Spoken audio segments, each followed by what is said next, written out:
Seperti apa sih kalau di awal kronologi meninggalnya? Jadi meninggalnya pada tanggal 28 Desember itu di jam 6.30 pagi. Memang almarhum papa itu udah dalam keadaan tertidur itu udah sekitar 3 hari. Jadi total 5 hari setelah pulang dari berobat ke Malaysia gitu. Jadi dari pulang 2 hari masih oke. Terus di hari ketiganya tertidur sampai di hari kelima meninggal dunia. Untuk sakitnya lebih Kalau sakitnya sebenarnya udah banyak banget sih. Kebetulan papa itu dari usia 40 tahun tuh udah mulai banyak penyakit. Mulainya sih sebenarnya dari diabetes. Terus dari diabetes tuh merambat ke jantung, kolesterol, darah tinggi, stroke. Terus yang baru-baru ini ya sakitnya tambah lagi ke ginjal, ke paru-paru, ke empedu, terus sama ke stroke lagi. Jadi memang sakitnya udah lama. Terus kan kita ya sebagai keluarga ya berusaha buat berobat. Cuma memang almarhum mungkin sekitar beberapa tahun terakhir tuh udah selalu mengeluh gitu, udah capek, nggak kuat, mau pulang gitu. Jadi ya memang kita sebagai keluarga ya, aku terutama sebagai anak melihatnya juga kasihan gitu. Sakitnya memang luar biasa ya, karena udah macam-macam, obatnya aja yang diminum banyak banget. Jadi kalau udah sakit tuh almarhum memang terakhir emang udah nggak bisa jalan. Kalau jalan mesti dipopong. Terus memang keadaannya udah lemah, udah lemes, dan terakhir juga pas yang 3 hari tertidur itu makan juga udah dicus, udah disuapin. Itu pun kan almarhum tertidur jadi udah nggak sadar kan. Jadi ya keadaannya memang udah kesian banget gitu. Makanya aku bilang sama mama ikhlas ya gitu. Mungkin ini papa udah saatnya pulang. Jadi di malam sebelum papa meninggal itu aku sama Vincent kita ke rumah papa. Terus ya udah di situ karena aku ketanya dulu kan sama mama sama kakak-kakak gitu, ini gimana, udah ikhlas ya kalau papa pulang gitu, semuanya udah ikhlas. Jadi di malam itu ya udah aku doain sungguh-sungguh gitu, papa kalau mau pulang papa pulang aja. Papa udah melakukan banyak hal luar biasa di hidup ini, udah jadi ayah yang sukses, yang bikin anak-anak berhasil. Jadi papa kalau mau pulang papa pulang aja, papa jangan menderita terus. Jadi aku malam itu aku benar-benar berdoa sungguh-sungguh dengan ikhlas gitu. Berdoa di kupingnya papa gitu, supaya papa bisa pulang dengan tenang. Nah paginya jam 4 itu aku kebangun karena selesai menyusui. Itu aku juga doain lagi ke Tuhan, minta papa dijemput, diberikan jalan yang tenang. Tuhan mendengar doa aku. Jam 6-nya papa dijemput pulang. Itu udah punya firasat ya kak? Kalau aku sih iya sih, aku udah punya firasat gitu, karena ngeliatin keadaan papa kan emang udah sakit-sakitan terus, udah menderita banget ya pokoknya. Kejadian mungkin sosok ayah, menurut kejadian sebagai seorang anak seperti apa sih, dan yang belum terrealisasikan apa yang pengen tadi?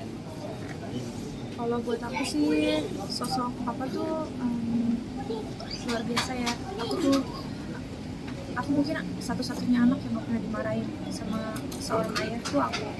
Jadi mau aku ngelakuin hal apapun yang salah tetap diterima, tetap dirangkul, tetap di support gitu. Jadi dari kecil aku emang gak pernah yang namanya dimarahin sama papa gitu. Jadi aku emang belajar banget kasih sayang, kesabaran dari papa itu luar biasa gitu. Jadi aku merasa apa ya, bener-bener seperti putri kecilnya papa gitu. Emang dari kecil papa selalu sayang banget sama aku. Sampai aku besar pun, sampai aku kadang bikin salah, bikin malu keluarga, bikin apapun itu, papa masih menerima aku, papa masih, justru papa support aku luar biasa gitu. Pokoknya papa amazing deh. Kayak ya udah, contohnya kayak aku udah bertahun-tahun gitu ya masuk TV gitu. Sampai mungkin terakhir papa masih sehat tuh, papa masih suka fotoin aku gitu di layar TV gitu. Terus fotonya dikirim ke aku, ini kamu nih lagi ada di TV nih, papa nonton gitu. Selalu kayak gitu. Padahal aku udah maksudnya udah bertahun-tahun juga di TV, tapi papa masih tetap kayak gitu. Terus aku tuh banyak banget dengar cerita dari orang-orang, iya ini kemarin papanya Jessica sempat dirawat nih di sini, tiap hari papanya ceritain soal Jessica terus.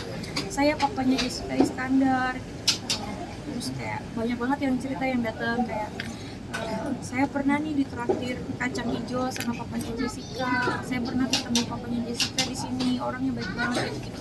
Jadi banyak banget cerita-cerita yang luar biasa yang aku dengar dari orang-orang selain yang aku alami sendiri. Jadi papa orang baik, aku berdoa buat papa semoga papa diberikan ketenangan, jalan yang mudah, jalan yang lapang untuk pulang ke sisi Tuhan. Udah ya, aku mau pulang dulu. Kak Vincent mau berkali-kali memperkuatkan mungkin bertubi-tubi dihadapi cobaan, mungkin kakak tidaknya seperti apa sih? Saya itu aku sih gimana ya, aku tetap manusia biasa ya, aku ada sedihnya juga, ada dropnya juga, tapi aku beruntung banget gitu didampingi sama suami yang selalu ada di sisiku, yang mendoakan aku, yang support aku, dan anak-anak juga jadi penguat, terutama bayi yang baru lahir itu bikin aku misalkan aku sedih, oke aku sadar lagi aku nggak boleh sedih karena ngaruh banget ke ASI kan. Jadi aku berusaha untuk tegar buat anak-anak, buat bayi yang baru lahir gitu. Tapi itu semua nggak lepas dari dukungan support suami dan keluarga juga. bisa mungkin menguatkan istri ternyata seperti apa sih? Secara mental dan fisik, apa yang dia ingin sebisa mungkin saya ada buat dia, dan kita udah jadi satu tim, jadi mau gimana pun saya juga harus pecah badan sama dia untuk juga support keluarga besarnya istriku, bukan hanya dia doang. Jadi ya dari segala sisi yang bisa membuat dia nyaman dan tenang, disitulah saya berada. Sosok papa sendiri di mata Mas Vincent seperti apa sih?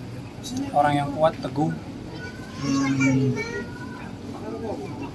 idola sebenarnya.